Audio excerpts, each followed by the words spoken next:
فسبحان الله حين تمسون وحين تصبحون. Orang Arab yang paham kenapa iza kuntum ila sholat. Orang Melayu gitu lah. Sampai ambil wudhu di leher. Bila masa ada di leher. Sampai sekarang tuh saya tengok. Kenapa di leher tuh? Mau tanya ada boleh beliau. Jadi kalau kau tanya bila kau lahir bang? Nah, bila kau lahir itu dipanggil bid'ah dalam ibadat. Kalau dia bilang tidak ada panas benih, kasih sapu-sapu kepala. Kalau dia niat itu no problem. Masalah dia bilang ini sunat, itu masalah besar. Kita tidak salah orang buat tertentu. Kalau dia kata itu bukan Nabi buat, selesai masalah. Masalahnya masyarakat paham bahwa itu Nabi buat. Masalah masyarakat paham bahwa antara tarawih itu ada selawat. Dan dia paham seolah-olah masa zaman Nabi, sahabat-sahabat Allahumma sholli ala Muhammad sallallahu alaihi wasallam. Orang masyarakat paham itu. Nabi senyum dia di depan masa jadi imam. Kita tidak bersalahkan masyarakat paham seperti itu. Allahumma sholli ala sayyidina wa habibina wa syafiina wa zuhrina wa maulana. Coba katanya Bilal itu, paham kan? Wa zukrina. Itu adalah sebut zukrina.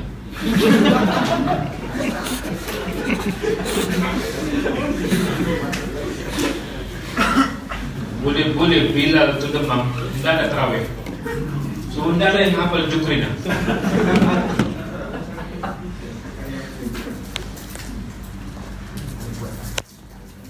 Kita kena paham, memahamkan kepada masyarakat apa yang sunnah, apa yang tambahan. Kalau main durkan, bilang apa nih sunat mutlak, tidak ada masalah.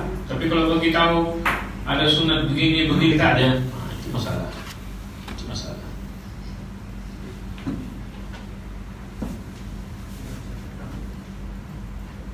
Kita tengok pula baca Quran. Yang selama ini kita tahu bahwa disunahkan sebelum baca Al-Quran untuk minta perlindungan daripada godaan Allah, ditandai dengan baca A'udzubillahi minasyaitonirrajim. Namun kalau kita baca ayat berikut ini, kita akan merasakan keanehan. Wa idza qara'tal Qur'ana fasta'iz billahi minasyaitonirrajim. Apabila kamu telah membaca Al-Quran, hendaklah kamu minta perlindungan kepada Allah daripada syaitan yang terkutuk. Telah baca Quran, habis baca Quran barulah baca A'udzubillahi minasyaitonirrajim. Kan pelik. Kalau kita paham kaidah bahasa Arab, begitulah ceritanya. Lepas kau baca fa iza qara'tal Quran, sepatutnya fa iza taqra'ul Quran. Iza taqra'ul Quran fasta'iz billah. Jika kau mau baca Quran, kau baca A'udzubillahi minasyaitonirrajim. Kau mesti baca A'udzubillahi minasyaitonirrajim. Tapi ini fa iza qara'ta, maka bila telah membaca Al-Quran maka bacalah ta'awudz. Jika demikian maka setelah selesai baca Al-Quran kita tidak membaca Sadaqallahul Azim. Sebaliknya kita membaca A'udzubillahi minasyaitonirrajim. Aneh, bukankah seharusnya perintahnya menggunakan fi'il mudhari' yang menunjukkan waktu yang akan datang sehingga berbunyi apabila kamu akan membaca Al-Quran? Macam saya katakan tadi, maknanya di situ ialah al-hal. Al-hal, sesuatu yang bersifat semasa. Faiza qara'tal Quran, mau bagi tahu motivasi itu. Jangan kau tinggal Quran. Seolah-olah kau belum baca, Allah bagi tahu setelah kau baca Quran. Contohnya gini, guru anda bagi tahu kepada anda, setelah kamu siap kerja rumah, belum buat di kerja rumah. Setelah siap kerja rumah semua, ambil gula di belakang. Kerja rumah belum buat. Apa contohnya orang yang mau buat kerja rumah? Ngomong cepat. So kita beritahu ada gula-gula. Belum buat, tapi sudah buat. Tapi cikgu beritahu jika kamu telah siap kerja rumah. Beza kan? Itu uslub bahasa Arab, gaya bahasa. Macam mana mau beritahu motivasi? Belum lagi baca Quran. Allah bilang selepas baca Quran baca tahu, mau beritahu. Begitulah contohnya. Bagaimana motivasi? Bagaimana nasihat cadangan itu membuatkan orang motivasi dengan menggunakan fi'il madhi seperti itu. Fi'il amar. Dalam ilmu sharaf dan bahasa Arab, kita mengenal fi'il amar merupakan perintah untuk mengerjakan sesuatu. Misalnya iqra, yang maknanya bacalah. Uktub, maknanya tulislah. Ijlis, maknanya duduklah. Kul, maknanya katakanlah, dan seterusnya. Kalau Allah SWT memerintahkan sesuatu kepada kita, maka kita sepakat bahwa hukumnya wajib. Ini asal. Persis sebagaimana para khatib kalau berpesan dalam khutbah, mari kita laksanakan semua perintah Allah. Ittaqullah usikum wa iyya bittaqullah faqad fazal muttaqun. Para ulama usul punya kaidah baku dalam hal ini, yaitu al-amru yaqtadi al-wujub. Maknanya bahwa perintah itu berkonsekuensikan pada kewajiban. Bila saya kata perintah, itu menunjukkan kepada kewajiban. Namun dalam kenyataannya, tidak semua perintah Allah di dalam Al-Quran itu bernilai wajib. Kadang-kala hanya sunnah, kadang-kalanya hanya mubah, harus. Kadang-kadang perintah itu justru haram dilakukannya. Contohnya, perintah sholat tahajud. Wa minal laili fatahajjad bih. Dan pada sebagian malam hari bertahajudlah kamu. Maksudnya perintah tuh, bertahajudlah kamu. Sebab ada huruf sukun mati di situ. Fatahajjad, maka bertahajudlah kamu. Meskipun tahajud ini diperintahkan dalam fi'il amar, namun tidak ada satu pun ulama yang mengatakan hukumnya wajib. Dia hanya sesuatu yang wajib infiradi bagi Muhammad sallallahu alaihi wasallam. Nabi tidak pernah tinggal sholat witir, sholat tahajud. Ada hadis lain sholat duha. Sama juga perintah sholat Idul Adha. Ketika Allah berkata fasalli rabbika wanhar, fasalli, maka dirikanlah sholat karena Tuhanmu, dan korbankanlah, wanhar. Sama juga macam wanhar. Sholat diperintahkan, namun para ulama sepakat hukumnya tidak wajib. Maka ulama sepakat bahwa dia sunat muakkad. Ternyata sholat yang diperintahkan di sini bukan sholat yang waktu, melainkan sholat Idul Adha. Maka hukumnya sunat muakkad. Sama juga wanhar, maka berkorbanlah. Bagi Imam Hanafi, mazhab Hanafi, korban wajib setiap individu. Wajib. Tidak ada mazhab Hanafi yang tak korban. Kalau 5 orang satu rumah 5 bagian, 7 satu lembu. Nangis kok gitu. Satu bagian pun bincang 3 bulan. Itu mazhab Hanafi. Mazhab Hanafi wajib. Sebab apa? Wanhar, wajib berkorban. Maka bagi mereka wajib. Itu sebabnya di Turki, Pakistan, semua orang banyak lembu, sebab korban wajib. Bagi mazhab Ahmad dan mazhab Syafi'i, sunat muakkad kalau mampu. Bagi mazhab Syafi'i kalau mampu tapi tidak mau, fasik. Mampu tapi tidak mau. Beli handphone mampu. Satu bagian berapa? 6,5. Handphonenya Huawei 9,5. Jadi mau beritahu mana dulu, Huawei kan kurban. Nah kalau logik akal macam mana? Huawei aku selalu WhatsApp. Kalau kurban mau kali just tahu. Pasti belum tentu dapat. Paling-paling turut jadi bagi.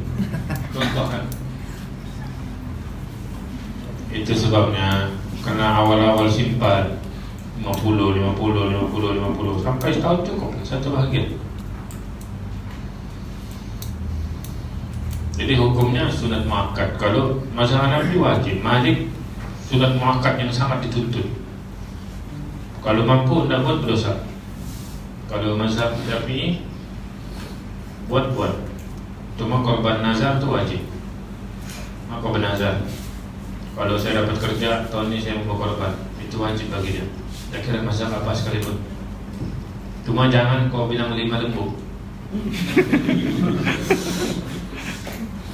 Jangan bernazar sesuatu yang susah bagi dirimu. Kau bilang aku berpuasa sehari cukup lah, paling banyak 3 hari. Dan bilang kalau aku dapat kerja sebulan aku puasa, bom kecundang. Dan bernazar seharusnya diketahui oleh orang lain. Jangan syuk sendiri. Begitu bang, aku dapat kerja, aku belanja kau di bawah sate 2 kali. Maknanya ada yang dengar. Tak boleh kau menazar seorang-seorang yang diam. Kalau dapat kerjanya, aku pasang ni ekor vaksin. Tiba-tiba dia diam-diam dia dapat kerja. Dia kena bersumpah dengan Allah Subhanahu Wa Taala. So dia sudah bernazar. Jangan sebut tu nazar. Tidak mampu diam-diam. Dan tidak boleh bernazar sesuatu yang tidak logik. Kalau aku dapat kerja, aku bernazar mau pergi ke bulan, anda logik.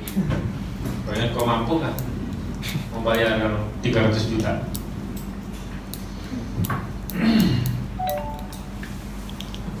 Perintahnya ada saksi dalam akad hutang. Wastashhidu syahidain min rijalikum. Tu wastashhidu itu mana persaksikanlah 2 orang saksi. Min rijalikum daripada lelaki. Fa in lam yakuna rajulaini. Fa in lam yakuna rajulaini farajulun wa imra'atan mimman tardawna minasy-syuhada. Kalau tidak ada 2 orang lelaki, maka seorang lelaki dan 2 orang perempuan yang kamu redai. Antadilla ihdahuma fatuzakkira ihdahuma al-ukhra. Supaya jika seorang lupa maka yang seorang mengingatkannya. Itu dalam perintah saksi. Wastashhidu. Mana yang pertama wajib 2 lelaki. Tapi perintah itu diringankan oleh Allah Subhanahu Wa Taala, maka bukan wajib 2. Maka Quran sendiri menafsirkan ketidakwajiban perintah pertama. Contohnya wastashhidu syahidain. Itu perintah pertama. Allah kata wajib datangkan 2 saksi lelaki. Tapi Allah beritahu juga fa in lam yakuna, kalau tidak mampu, farajulun wa imra'atan, 1 orang lelaki dan 2 orang perempuan. Maknanya ayat ini telah meruksahkan ataupun meringankan perintah yang pertama. Mana itu telah diperjelaskan. Jadi mana bagi tahu walaupun fi'il perintah tidak semestinya wajib. Tidak semestinya wajib. Kalau orang kena kabut kan, ini patutnya ada saksi. Mana? Wastashhidu rajulain, wastashhidu syahidain. Dia tidak habis baca. Dia tidak habis baca. Sedangkan Allah bagi tahu fa'alam yakuna. Itu kena tengok, itu kena baca habis. Ini orang suka ambil sikit-sikit. Itu yang banyak pemimpin kena. Dia ambil sikit, lepas tu bentang terus di media sosial. Kalau kenal orang itu, belum habis lagi dia sambung. Sudah. Seorang laki membunuh anak. Keluar kabar. Tiba-tiba sambungnya seorang laki membunuh anak harimau. Harimau tidak sempat diletak.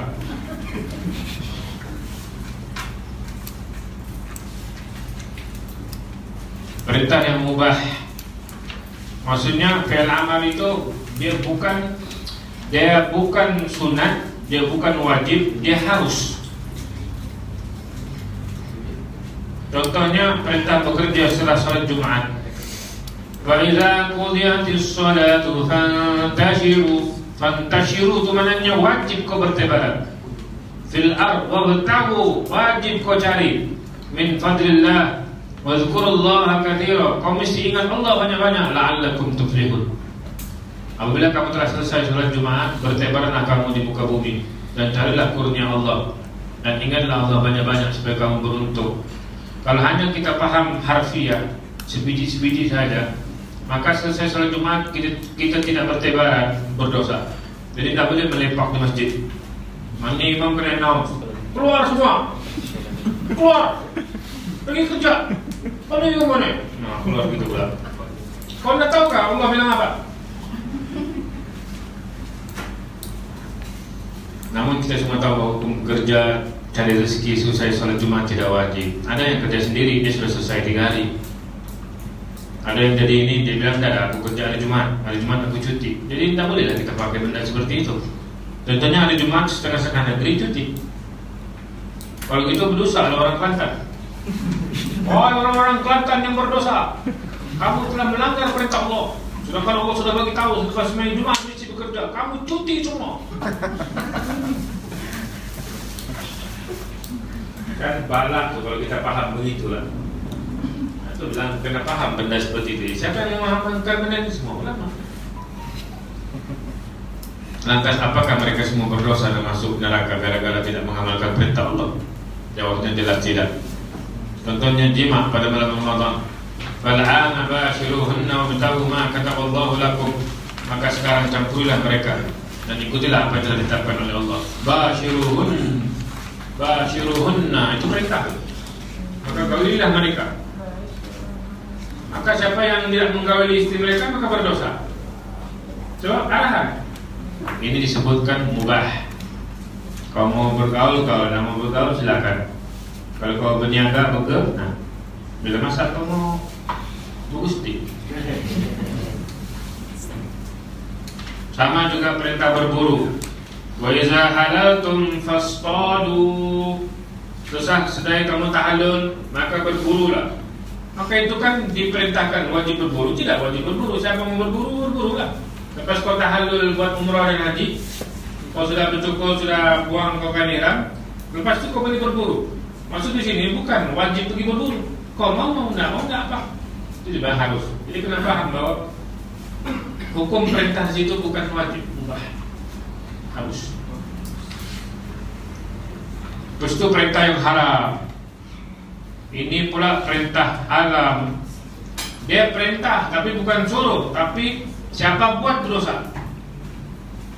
Contohnya fa'budu ma syi'tum min duni, maka sembahlah apa yang kamu hendaki selain dia. Nah, ini haram kalau kita buat. Fa'budu itu perintah loh. Fa'budu ma syi'tum, apa yang kamu hendaki. Tidak boleh. Nah, ini dipanggil perintah yang haram kita buat. Kemudian perintah boleh mengerjakan apa saja. I'malu ma syi'tum, tidak boleh. Tidak semua kita boleh buat sesuka hati. Berbuatlah apa saja yang kamu hendaki. Sebabnya hadis Nabi SAW daripada hadis Aisyah, man amila amalan laisa alaihi amruna fahuwa radd.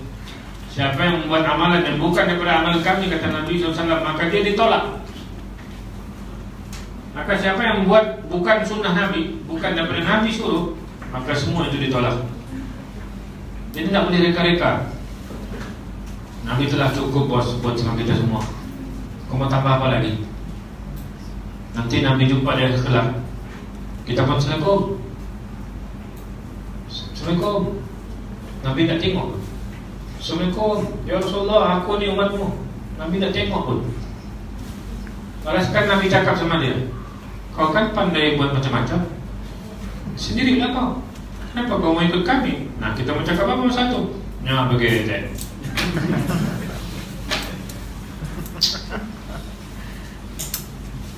Jangan, Nabi sudah buat cukup, bos. Jangan apa nih tambah-tambah. Walaupun benda itu baik, alasan senang ya? Kan baik, daripada mencuri. Aku bukan mencuri, aku sembahyang. Sembahyang surat Isra Mi'raj. Ada di sembahyang 10 Muharram, sembahyang Asyura 2 rakaat. Silakan. Dia bilang aku bukan sembahyang lah, bukan pergi tengok konser, bukan pergi. Orang yang tengok konser dia tahu dia berdosa. Orang yang pergi berjori-jori dia tahu dia berdosa. Yang ini dia tidak tahu dia berdosa, dia tahu dia buat baik. Masalahnya Nabi tidak buat. Tapi itulah dalilnya. Kan benda bagus. Kan benda bagus. Kalau gitu benda bagus, maka berlakulah agama ini bermacam-macam ragam sebab asal bagus. Memanglah hadis Nabi menyebutkan bahwa sesuatu yang baik pada umatku, maka baiklah bagi diriku. Masalahnya siapa yang tentukan itu? Itu si jumhur ditentukan benda seperti itu.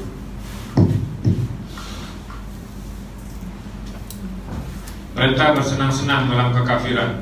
Qul tamatta'u fa in musirakum ilan nar. Tamatta'u itu mana perintah juga. Katakanlah silalah bersenang-senang karena tempat kalian di dalam neraka. Itu perintah yang dilarang kalau kita buat. Kemudian perintah memalsukan Al-Quran. Wa in kuntum fi raibin mimma nazzalna ala abdina fa'tu bi suratin min mithlihi wa ad'u syuhada'akum min dunillahi in kuntum shadiqin.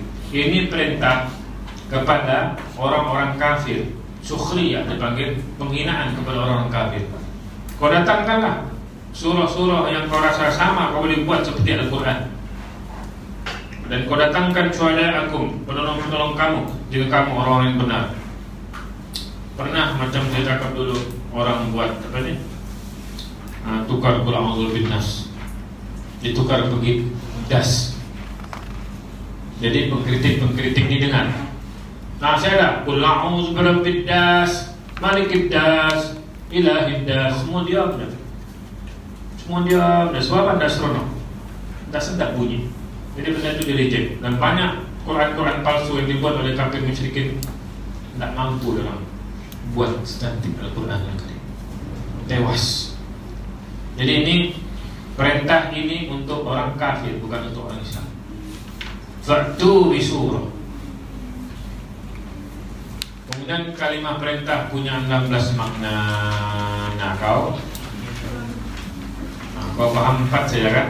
Nah, dia 16 ni. Wahbah Zuhair dalam kitab Usul Fiqh menyebutkan bahawa para ulama banyak menulis tentang terma amr ini dan menyebutkan bahawa ada banyak makna daripada amr. Misalnya Ibnu Mas'ud Al-Hanafi menyebutkan ada 16 makna. Wajib, nadbu itu sunat, ibahah harus, tahdid sekatan, irsyad petunjuk,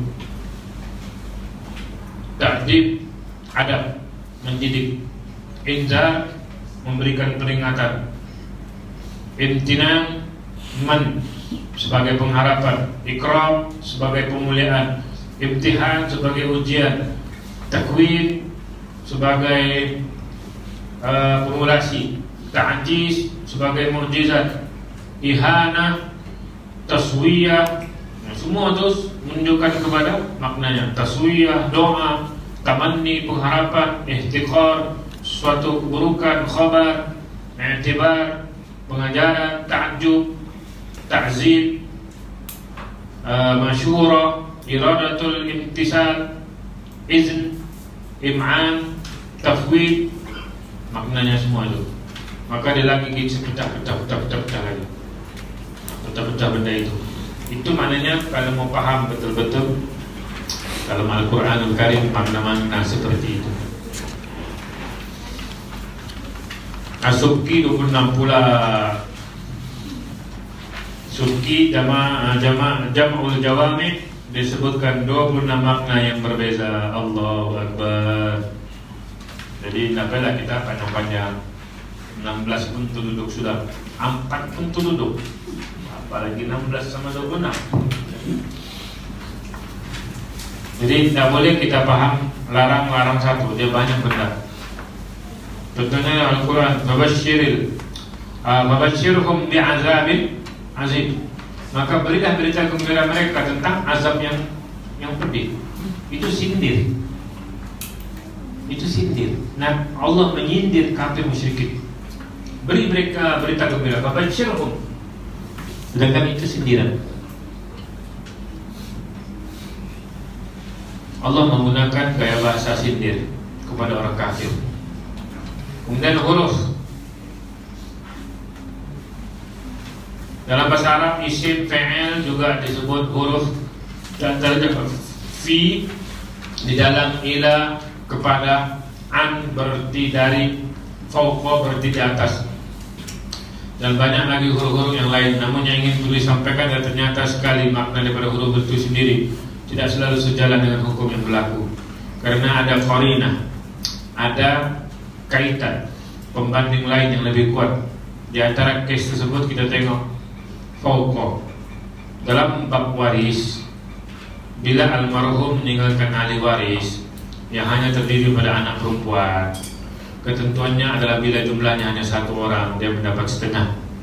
Namun lebih daripada 1 orang, berdua, bertiga, berempat dan seterusnya, mereka mendapatkan sebahagian besar 2/3. Namun apa yang sudah dijelaskan oleh para ulama ternyata agak berbeda dengan teks dalam Al-Quran, itu suratul Nisa. Fa in kunna nisa'an fawqa isnataini falahunna thulutha ma tarak.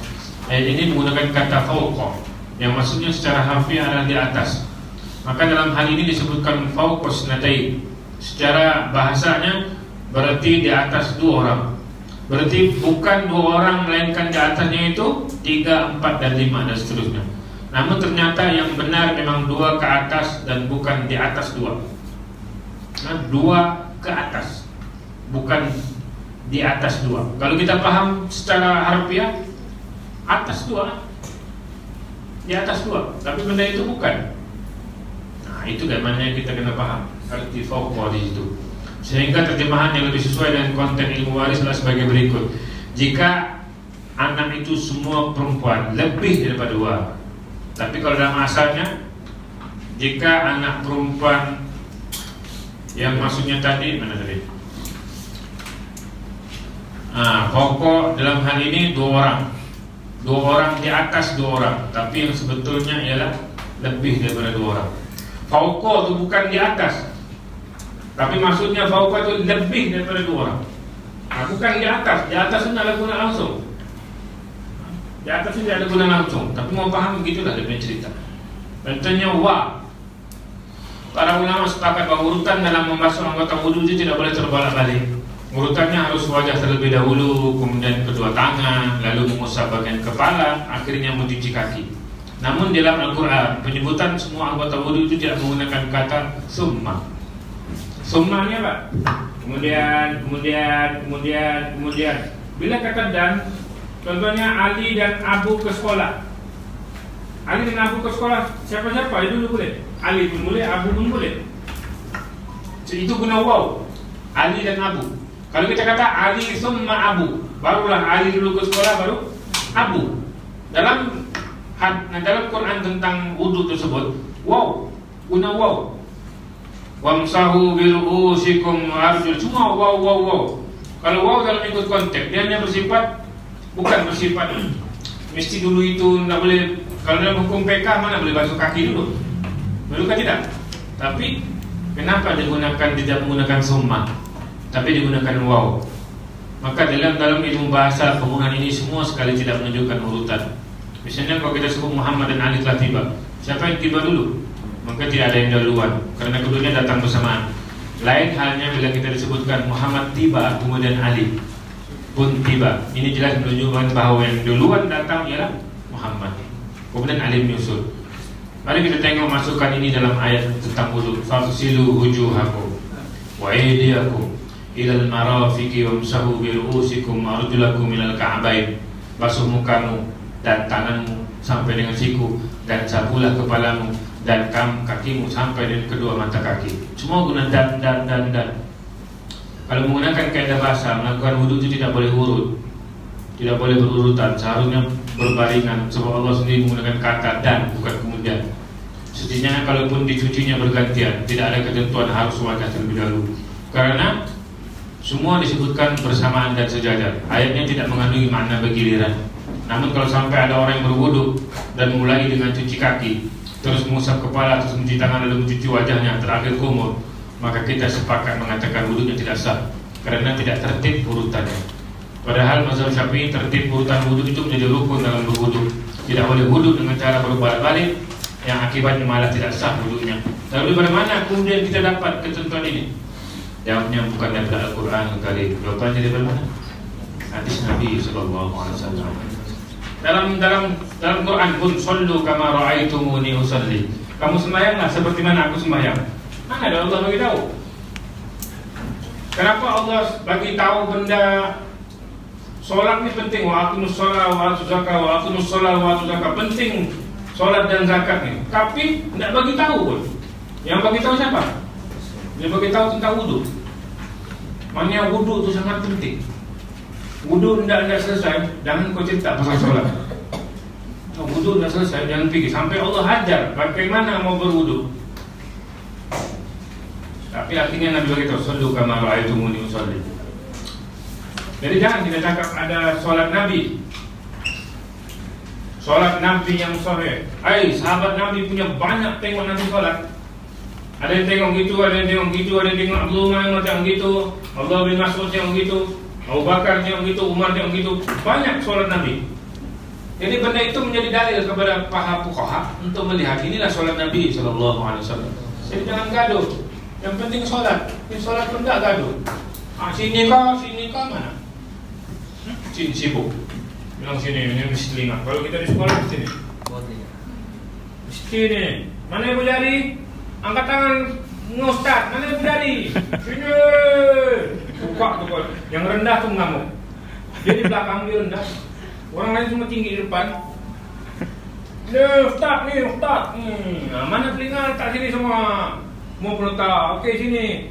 Sampai sekarang kita begitu. Sebab kita yakin dengan Ustaz. Ustaz mau beritahu supaya angkat, jangan malas. Kalau Ustaz kata angkat, jangan mana? Kita pun gini. Tapi Ustaz mau ajar jangan malas angkat.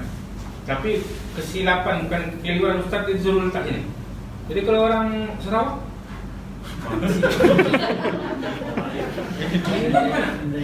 sini.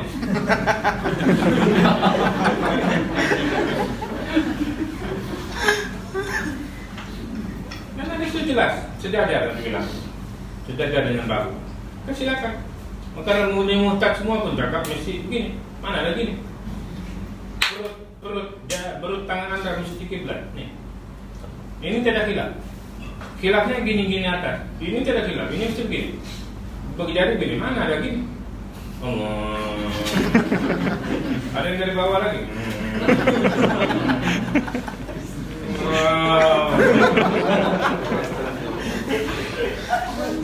Best bagunya bos.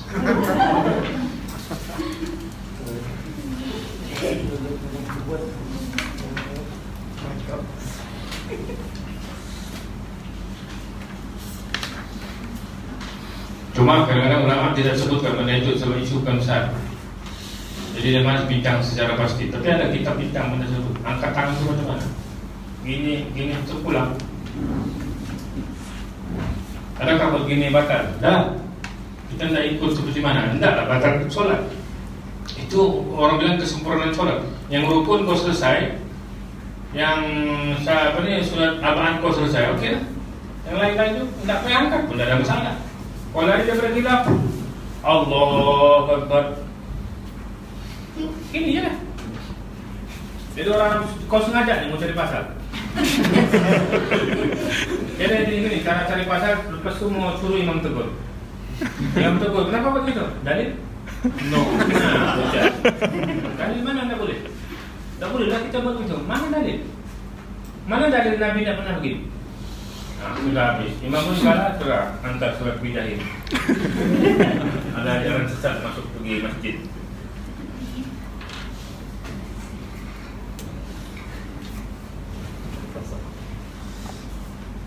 Jadi benda seperti itu kita kena faham. Banyak yang menyelesaikan tentang Al-Quran Al-Karim dan hadis Nabi Sallallahu Alaihi Wasallam. Jadi siapa yang menolak hadis, kata Rasul fakhuzu wa ma nahakum anhu fantahu, apa yang disuruh oleh Nabi buat, apa yang dilarang oleh Nabi jangan buat.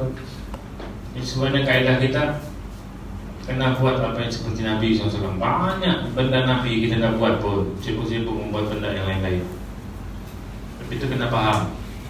Kena faham sebab hadis tentang sholat banyak sangat. Tentang hadis tentang Nabi SAW bagaimana. Sibuk pada itu, lutut dulu kah? Tangan dulu. Mau banyaklah mempertahankan lutut dulu Pak Nabi. Akhirnya baru saya jumpa betapa pentingnya tangan di sakit lutut. 2 minggu saya tangan dulu. Baru saya pun mengeluarkan arahan bahwa tiada mana dulu. Tengok kau sehat kan tak? Kalau orang tak sehat, punya lama tu mau turun bawah. Satu pegang satu, Allah, dengan bergerak tangan lagi. Mau naik balik, sudah imam turun balik.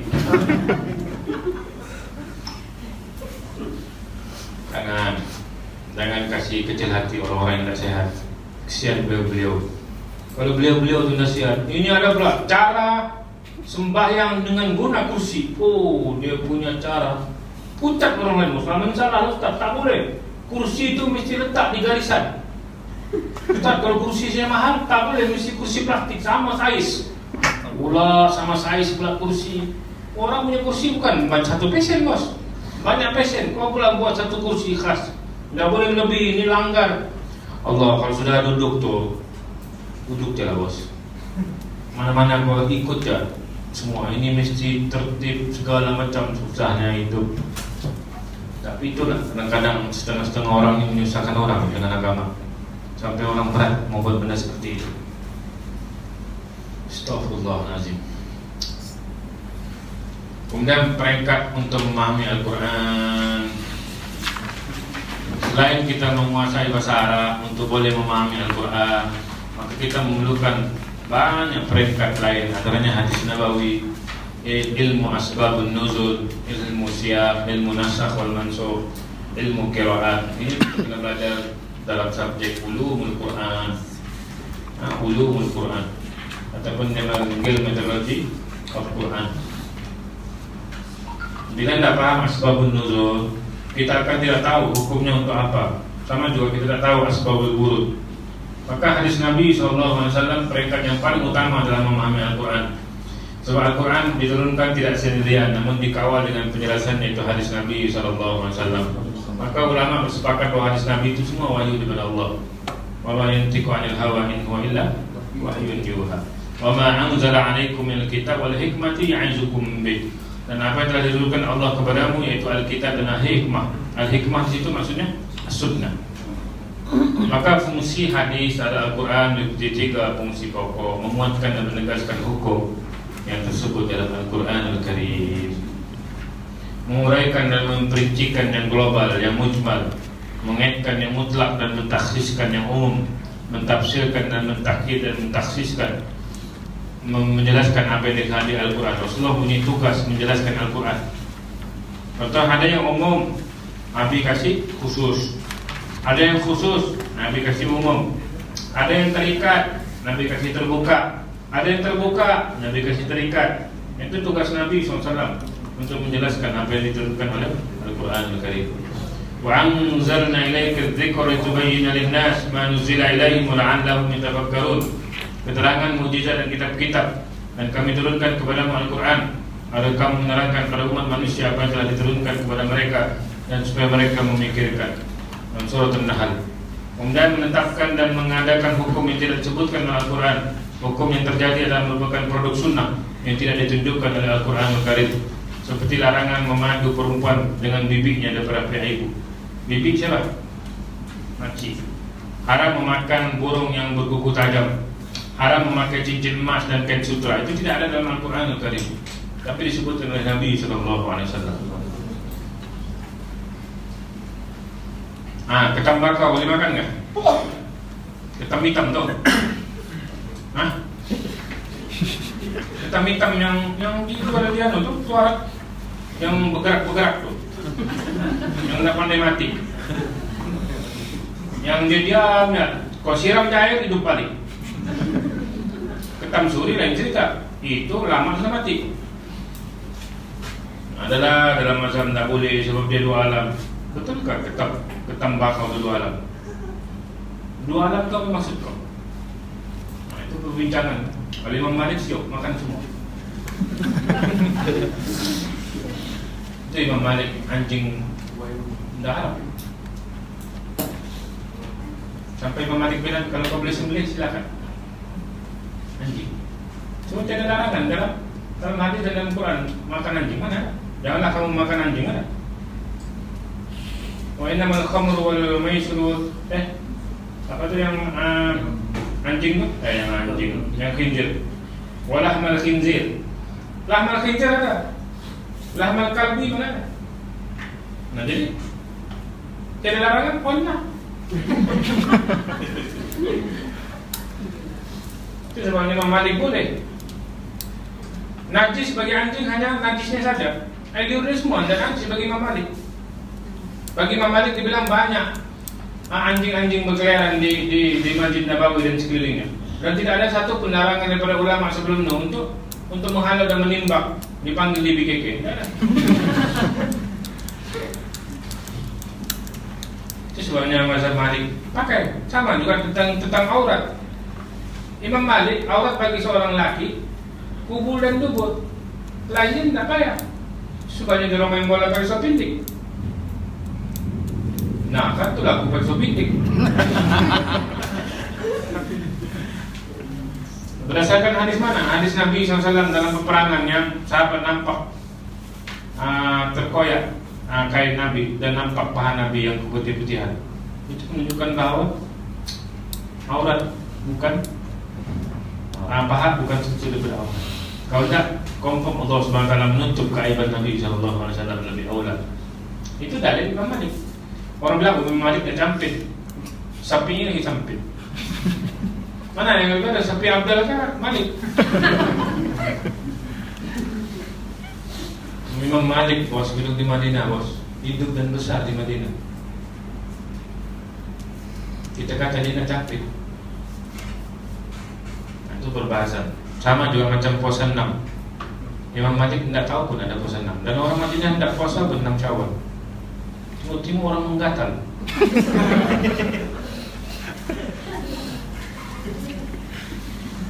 Orang menggatal belum pandai-pandai. Siapa suruh kau puasa 6? SPI.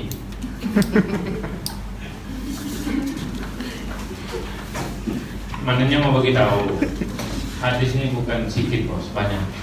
Ada yang tak dengar, ada yang dengar. Jadi kita kena menerima semua benda itu dengan pasti bahwa mereka itu menunjukkan sesuatu yang sumber yang sahih. Kemudian wa idza darabtum fil ardi falaysa 'alaykum junahun an taqsuru min as-shalah in khiftum an yaftinakum alladzina kafaru innal kafirina kanu lakum aduwwan mubina. Dan bila kamu berpergian di muka bumi, maka tidaklah mengapa kamu mengqasarkan salat. Jika kamu takut diserang orang-orang kafir, sesungguhnya orang kafir telah musuh nyata bagimu. Maka ini menunjukkan bagaimana ada diterangkan dalam Al-Qur'anul Karim tentang perkara seperti itu. Tapi bagaimana mengqasarkan salat? Hadis Nabi tunjuk.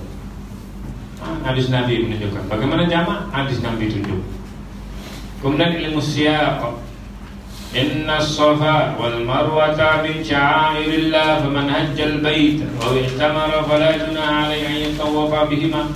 Sesungguhnya Safa dan Marwah adalah sebahagian daripada syiar Allah. Maka orang yang beribadah haji ke Baitullah atau berumrah, maka tidak ada dosa baginya mengerjakan sa'i antara keduanya. Membaca sekilas ini kita akan merasakan keenahan kerana ibadah sa'i antara Safa dan Marwah disebutkan tidak ada dosa. Ya memang tidak dosa, tapi ungkapan tidak ada dosa seharusnya kurang tepat. Yang lebih tepat, sa'i itu kewajiban, malah termasuk ke dalam rukun haji dan umrah. Kalau kita bilang fala junaha alaihi an yatawafa bihima, maka tidak ada dosa bagi mereka yang mengerjakan sa'i antara keduanya. Masalahnya pemahaman itu tidak tepat dan terjemahannya tidak akan tepat. Jadi yang tepatnya ialah maka kewajiban bagi mereka yang melaksanakan haji dan umrah. Maka kalau berani, kalau berani coba saja iseng-iseng lakukan haji atau umrah tanpa lakukan sa'i, pasti ditertawakan banyak orang karena dianggap tidak dapat manasik haji dan umrah. Sedangkan sa'i itu salah satu daripada rukun haji dan umrah. Padahal kalau memahami sekilas ayat ini sama sekali tidak ada disebutkan kewajiban sa'i. Yang ada hanya sebatas tidak ada dosa belaka. Lalu bagaimana kita memahami ayat ini sedikit bikin kita bingung. Para ulama sudah sejak dulu lagi telah memberikan jawaban. Yang intinya ayat ini turun dalam konteks yang berbeda. Tidak sedang bicara tentang rukun haji dan umrah. Ayat ini turun untuk menjawab keraguan para sahabat untuk melakukan sa'i karena sa'i itu ada berhala di sana. Paham? Itu sebabnya bos. Kalau tidak paham ini, kenapa ayat ini turun? Karena menjawab persoalan sahabat yang tidak mau sa'i. Sebab ada berhala. Yang Ka'bahnya sudah tidak ada, sudah dibongkar, tapi masih ada di sekeliling tempat sa'i itu ada berhala. Sahabat tidak mau. Itu sebabnya Allah fala junaha alaihi an yatawafa bihima. Tidak ada dosa pun walaupun ada berhala sana kau sa'i. Itu cerita dia. Kau paham lain, paham begitu memanglah. Jadi sebabnya kalau orang paham waktu ini sholat saja kau, niat saja, tidak ada disuruh apa-apa. Kita paham, aslinya sembahyang dengan niat. Jadi paham kan kenapa itu? Sebab ada berhala di sana. Sahabatnya mau. Jadi ayat itu diturunkan untuk apa? Kepada sahabat Nabi. Ayat tawafa bihima tatawwa khairan fa inna ila akhir ayat. Kemudian Al-Mawardi anna al-ayat nazalat ala sababin huwa anna al-jahiliyah kanat laha al-safa sunamun ismu Asaf. Jangan kasih nama anak Asaf. Tolong. Jangan kasih nama anak ESEF. Sebab itu nama berhala. Kasih nama anak tanya ustaz, bukan tanya kecilmu. Wa 'alal marwati sanamun ismuhu Nailah. Nah, satu lagi, jangan kasih nama anak Nailah. Ada kalau cikgu di sekolah, saya silap jumpa tu Nailah. Nama lawa kan, Nailah. Siapa nama anak? Siapa nama anak kau? Nailah. Lawak kan? Berhala. Fakana tatawwafu hawla as-safa wal marwati taqarruban ila as-sanamaini fazanna al-muslimun anna as-sa'ya hawla as-safa wal marwata ghairu jaiz fa akhbara Allah subhanahu wa ta'ala bi ibahati. Allahu akbar. Sayangnya rahmatnya Allah kepada sahabat Nabi sallallahu alaihi wasallam. Sahabat Nabi ini ilmu tak banyak. Sahabat Nabi bukan hafal 100.000 seperti Ibnu Hajar. Sahabat Nabi hafal berapa aja bos, tapi hatinya itu dengan Allah dan Rasul. Khalid bin Walid mana pernah mau jadi imam? Bukan dia tak pandai, tapi dia bilang aku tak layak jadi imam. Tapi kau bagilah aku pedang, aku akan pergi kemana-mana. Tapi dipanggil Saifullah, panggil Saifullah, sebab mereka sangat hampir dengan Allah dan Rasul. Mereka bukan alim, alim lagi Imam Syafi'i. Tahu hadis Nabi segala. Sahabat Nabi hatinya tidak ada kantanya pun. Nabi SAW tidak akan pertikai pun apa yang Nabi suruh. Salat. Pernahkah sahabat Nabi mimpi Nabi?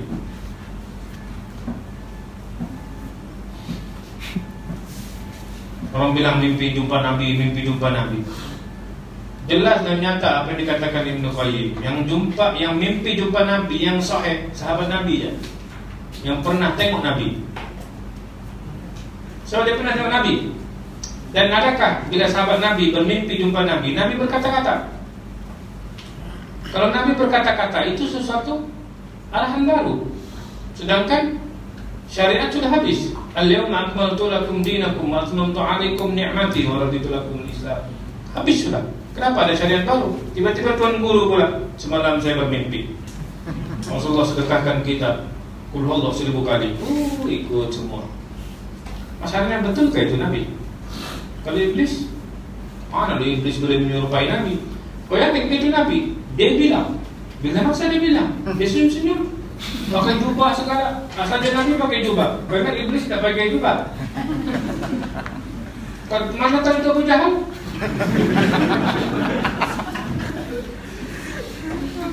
Jangan percaya kalau orang masa kini dia kata mimpi jumpa Nabi. Jangan percaya. Saya mimpi 2 kali, tapi gitu-gitu ya. Saya tak yakin itu Nabi. Saya diam-diam. So bahaya tuh. Nabi bilang memanglah iblis tidak akan menyerupai, tapi kita tak pernah tengok Nabi bos. Macam mana kita tahu? Kalau kita mimpi jumpa beliau kata, kau mimpi jumpa beliau kemarin tadi, dia senyum dah. Beliau kata, bolehkah beliau masuk dalam mimpi?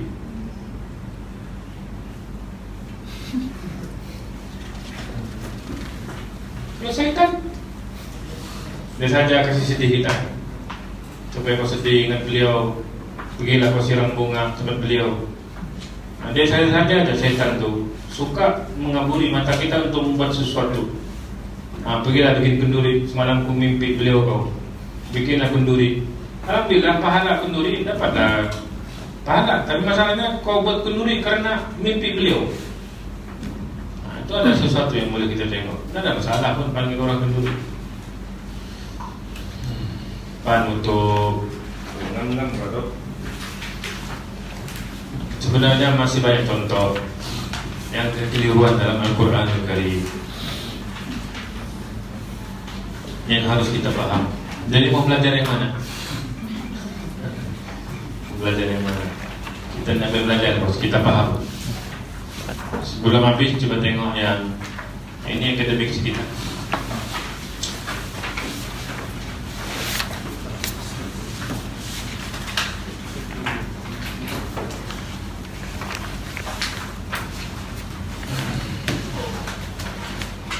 Inilah kerjaan akademik, book review. Kami baca buku, kami review buku tersebut. Ini apa yang ditulis oleh oleh Miftahul Husna, deradikalisasi pemahaman Al-Quran dan Hadis. Apa tuh deradikalisasi? Dia maksudnya di situ pengistiharan secara tuntas. Maknanya bukan, dia tidak boleh letak nama pemahaman, dia letak deradikalisasi. Dalam bahasa Inggris ada tuh deradicalization.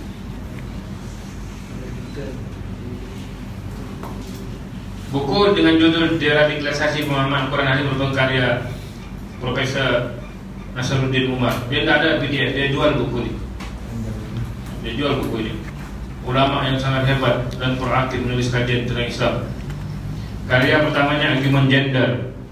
Gender itu maksudnya tentang muannas muzakkar, muzakkar muannas dan Al-Quran, dan mendorong sarjana Islam di Indonesia melakukan pemahaman ulang pandangan Islam terhadap perempuan. Terakhir daripada keluarga Islam Indonesia, Nasaruddin Umar menempuh pendidikan di IAIN Alauddin Makassar, Sulawesi Selatan. Dekat siapa sih? Siap-siap datang di KK.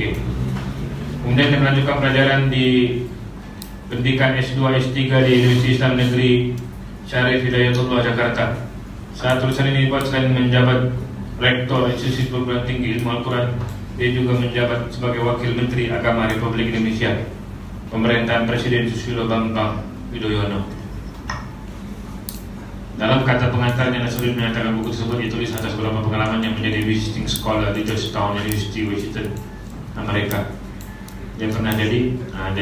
Kemudian pertanyaan dia tentang Al-Qaeda dan melawan musuh. Itu tak penting semua. Yang penting itu penting sebelah.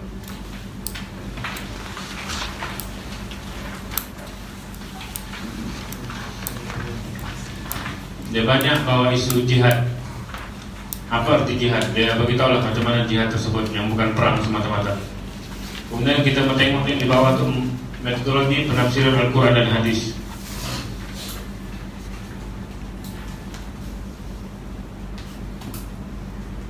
Dia bilang kalau semata-mata merujuk kepada teks, terdapat dikatakan di situ terdapat kecenderungan umum untuk memahami nas teks Al-Quran dan Hadis secara leksikal, maknanya terjemah sebiji-sebiji dengan pendekatan filologis gramatikal, maknanya ikut hukum nahwu tadi semata-mata. Kecenderungan umum ini pesan nas tidak membumi dan spiritnya didasarkan jauh daripada alam utopia. Maksudnya tidak logik kita boleh paham teks nas itu semata-mata itu je teksnya, dan tidak mampu memberikan problematika kontemporer yang setiap saat menghampiri aktivitas sehari umat Islam. Maknanya di situ tidak mungkin kita boleh terjemah sebiji-sebiji, sebab metode tafsir, cara menafsir Al-Quranul Karim berbeza daripada setiap orang. Kita tengok di sini tafsir secara metodologis, metode tafsir tengok yang rangkap kedua. Secara metodologi corak tafsir terbagi dua, tafsir bil ma'thur dan tafsir bil ra'yi. Dan dua metode ini berkembang beberapa induk model lagi, seperti al-tahdili, al-mawdu'i, al-ijma'i, al-muqarrah. Dan kita dapat contohnya tafsir bil ma'thur yang macam tafsir Ibnu Katsir. Itu tafsir Quran dengan Quran, Al-Quran dengan Quran. Ataupun tafsir bil ma'thur Quran dengan hadis. Itu yang biasa At-Tabari, bahasa yang tafsir-tafsir yang lain, Al-Jalalain dan sebagainya. Tapi ada tafsir yang maudhu, tentang perkawinan, tafsir tentang kawin je. Ada yang tafsir tentang jual beli je. Yang macam Qurtubi, tafsir tentang ahkam Al-Quran je, ahkam fiqh dalam Al-Quran. Semua tafsir ahkam Al-Quran Imam Qurtubi. Ada yang berra'yi, ada yang tafsir dengan sains, ada yang tafsir dengan macam-macam. Itu kita boleh tengok. Tapi memberitahu tafsir dengan ra'yi, dengan pemahaman, itu harus saja kena memahami teks Al-Quran tersebut dengan sebaik mungkin. Tidak boleh suka-suka hati. Kena paham apa. Kalau sains, kena panggil orang sains. Apa maksudnya di situ? Kalau geografi, kalau sejarah, kalau benda-benda lain begitu. Kita paham benda seperti itu. Yang sebelah,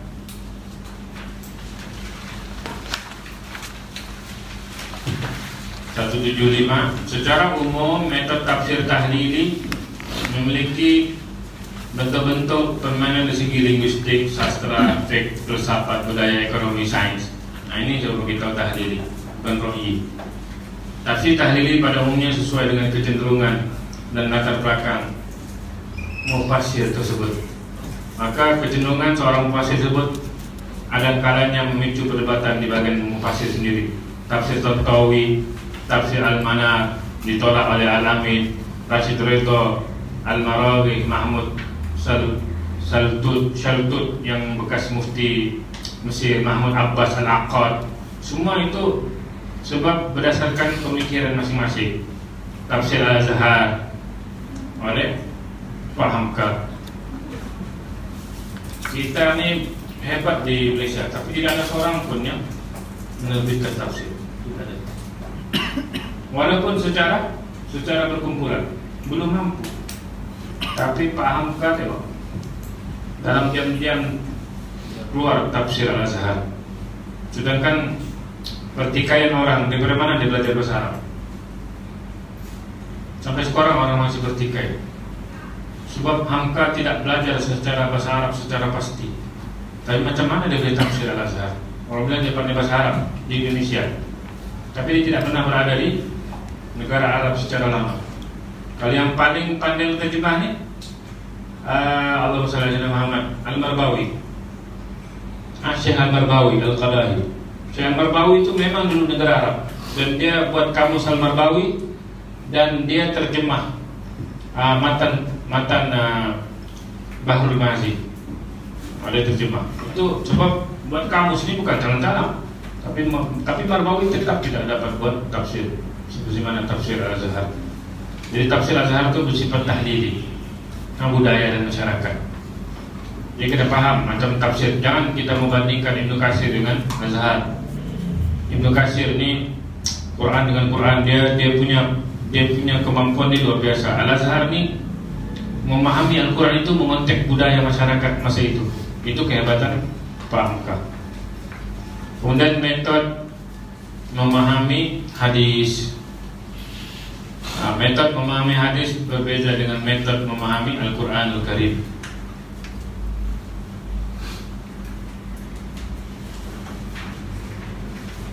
Al-Quran itu seperti mana kita tahu diwarisi oleh generasi ke generasi, tapi tidak hadis. Hadis mana ada orang mau menghafal hadis, kecuali hadis itu dihafal. Kita tidak ada hafal Quran biasa, tapi hafal hadis jarang-jarang boleh hafal hadis. Jadi ketika seorang musafir tidak memahami Al-Quran, dia tidak perlu lagi melakukan kritik nas Al-Quran, karena memang aslinya di situ. Tidak perlu tengok asli ke tidak, sahih ke tidak. So memang teksnya Al-Quran tidak berubah, tapi hadis berubah. Matan hadis berbeda dengan matan seorang perawi dengan perawi yang lain. Dengan lain, Bukhari lain dia punya bunyi, Muslim lain dia punya bunyi, Tirmizi lain, Nasai lain. Benda itu kena paham. Ribuan matan hadis, para perawi hadisnya tidak semuanya hidup bersama Nabi. Karena itu teks ada kemungkinan mengalami pemalsuan. Sesungguhnya kita ada sahih, ada hadis hasan, ada hadis dhaif, ada hadis munqati', ada hadis maqtu', ada hadis munkar, ada hadis lain-lain. Itu sebabnya bila mensyaratkan benda tersebut yang di bawah itu sebut 1, 2. Yang keempat, yang ketiga, kondisi teks hadis yang demikian mendorong para ulama untuk melakukan kodifikasi hadis, maknanya mengklasifikasikan hadis. Untuk meletakkan sebuah hadis bahasa daripada Nabi atau bukan, para ulama hadis mencarikan 3 hal, yaitu dipanggil sanad, kemudian dipanggil adil dhabit, dan dipanggil tamud dhabit. Maknanya mesti teks tersebut tidak mengandungi keraguan.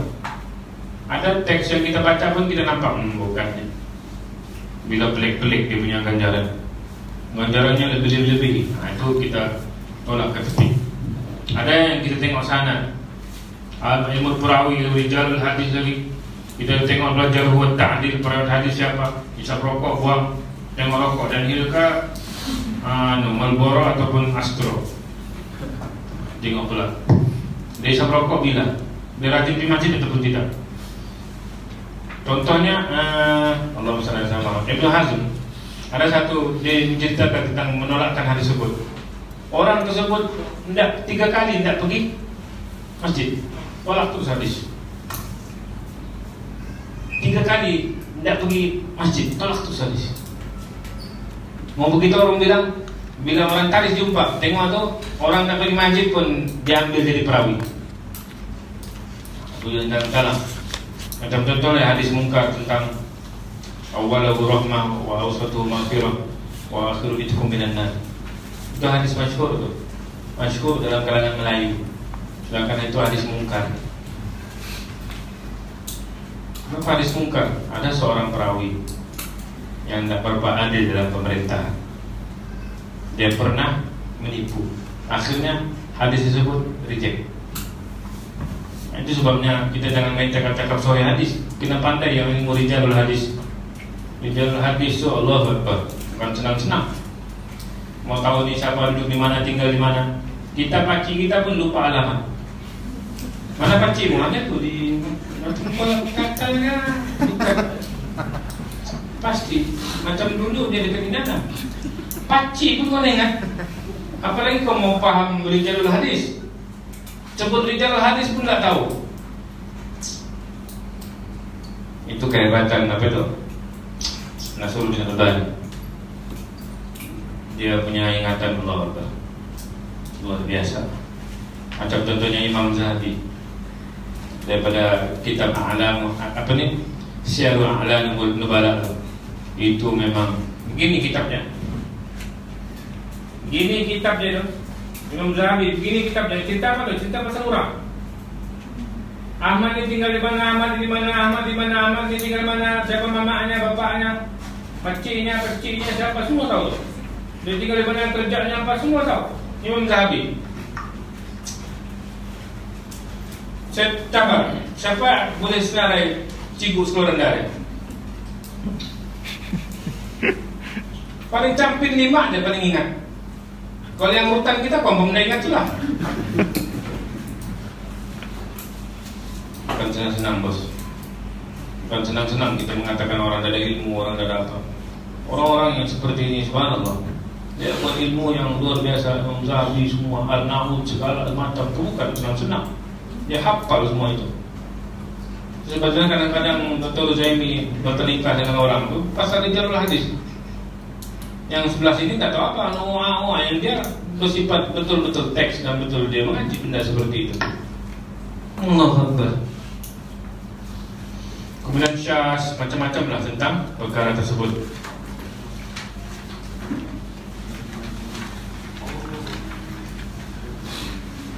Akhir sekali, pas sekali. Ini jangan baca apa ni.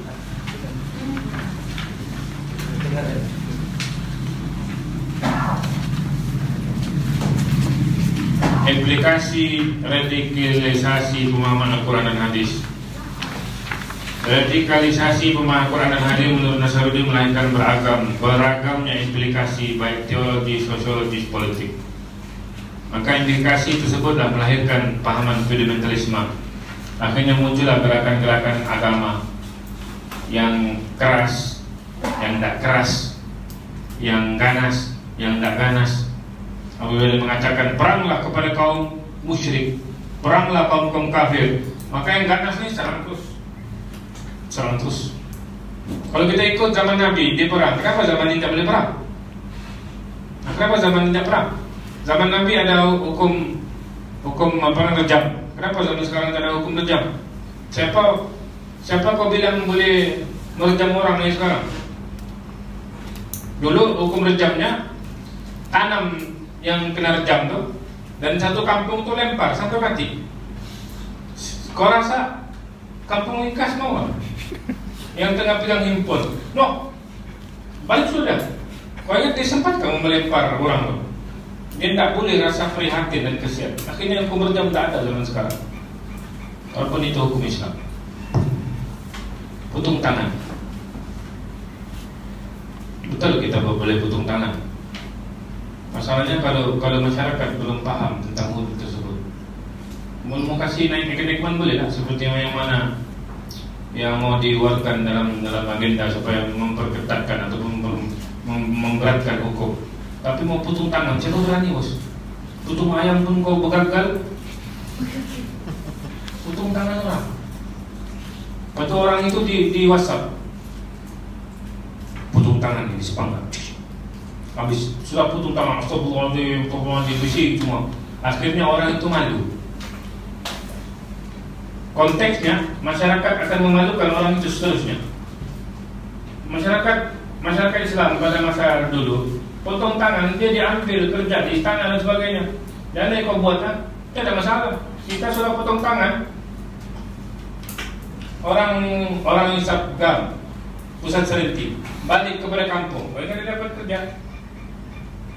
Aku hilang mau kosong semalam. Jangan macam. Baru keluar semalam. Karena bantuan boleh jadi imam. Walaupun dia baca Quran bagus di penjara, tiba-tiba jadi imam. Hati-hati tabung. Kunci itu tabung. Kalau pulang penjara, tengok. Jadi kau rasa bantuan mau masuk dalam masyarakat. Masyarakat kita pun tidak dididik dengan benda seperti itu. Macam mana kita membawa hukum Islam?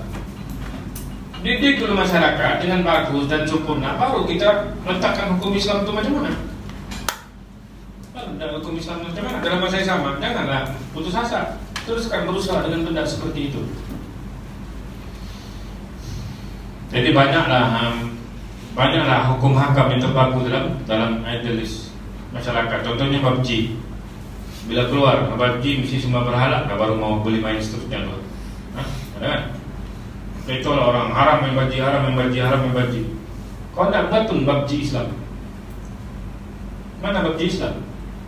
PUBG Islam buat apa? Kau buat PUBG pergi buat haji. Daripada airport KK kan. Ada apa? Sejarah nak buat gagal. Lepas lawan 5 grup pergi haji. Naik kapal terbang, duduk diam, baca Quran semua, sampai buat haji pulang menang sampai KKIA. Nak buat komplain je kerja. Komplain je kerja. Jangan pergi McD, ini Yahudi punya. Dia gunakan semua Yahudi punya di McD ini untuk tembak Palestin. Bila masa kau tahu?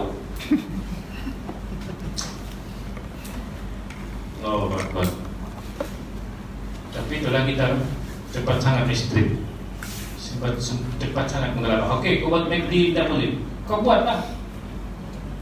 Macam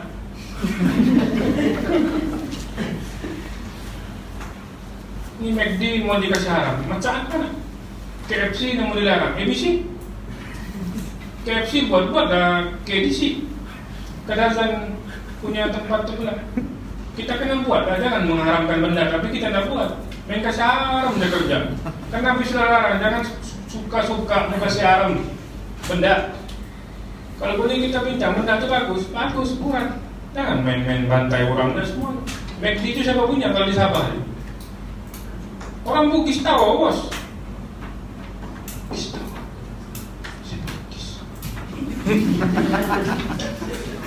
Pemilik McD Sabah orang tahu bos, Bugis, orang Islam. Kalau bukan dia, siapa yang ambil? Nah, memanglah salah satu kasus dia pergi kepada McD International. Tapi maknanya dia pegang benda tersebut supaya orang kafir nak ambil benda seperti itu. Astagfirullahaladzim. Akhir sekali kita tengok tu, kamu boleh tengok tu 1, 2, 3, 4, 5, 6. Ujung-ujung tu orang yang paham tentang agama ini jadi satu kelompok satu. Untuk surat 178. Kelompok 1, kelompok 2, kelompok 3, kelompok 4, kelompok 5, kelompok 6. Inilah yang terjadi kepada umat Islam pada hari ini, terjadi kepada 6 kelompok.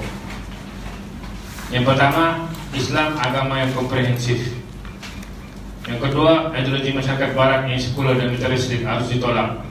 Yang ketiga, mereka cenderung mengajak pengikutnya kembali kepada Islam. Yang keempat adalah jibara harus ditolak. Oleh karena itu masyarakat muslim harus menegakkan hukum Islam. Yang kelima, kelompok ini memberlakukan sistem sosial dan hukum sesuai dengan ajaran Nabi Muhammad SAW. Yang keenam, mereka berkeyakinan bahwa upaya-upaya Islam yang sebenarnya masyarakat Islam tidak akan terhasil tanpa menekankan aspek pengorganisasian pada masyarakat. 6 pendapat ulama masa ini.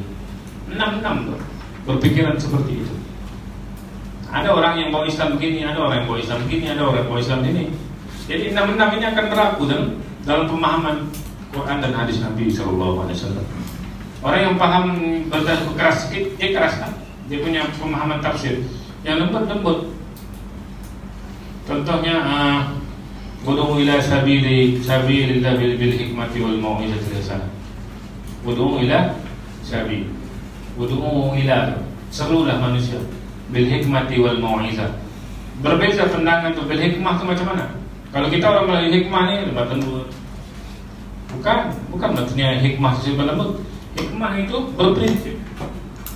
Tapi kita bila berhikmah ni lemah lembut, jangan kasar. Salah tu. Patutnya berhikmah di situ ialah berprinsip. Tapi kita sudah diterjemahkan benda seperti itu.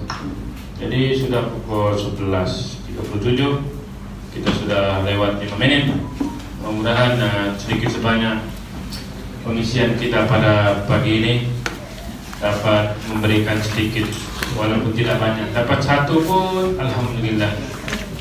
Terima kasih atas kehadiran semua. InsyaAllah daurah akan datang, kita akan war-warkan ke anda semua. Kalau boleh datang tempat kita ini terhad sangat. InsyaAllah kalau ada duit kita sewa tu sampai atas. Ada duit kita beli KDCA. Oke, jadi itu saja saya tangguhkan dulu. Aku lupa lihat. Wassalamualaikum warahmatullahi wabarakatuh. Assalamualaikum warahmatullahi wabarakatuh.